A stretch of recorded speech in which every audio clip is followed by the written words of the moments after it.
तो गरम करे नहीं कही बिछवना पियावा मिलल बा खेलवना ए सखी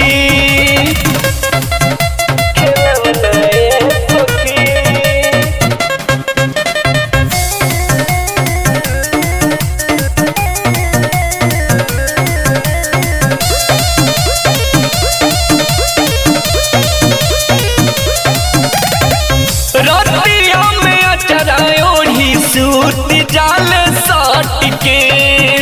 तो हम बताई पियावा मिलल बायल बाट के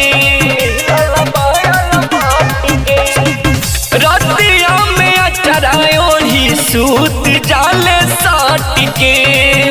तो हम बताई पियावा मिलल बायल बाट के चूल्हा में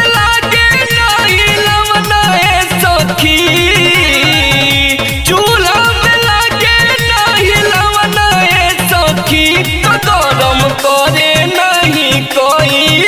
बिछवना पियावा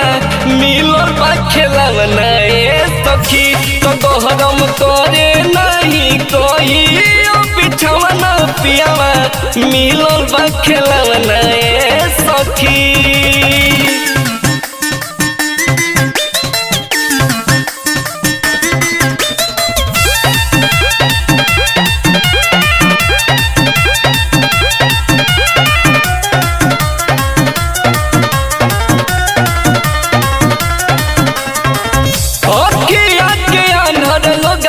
बाटे नई हर के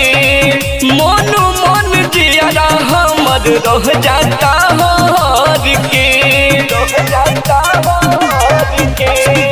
अखिया के आन्हर लगावा बाटे नई हर के मन मन जियारा हमर रह जाता हर के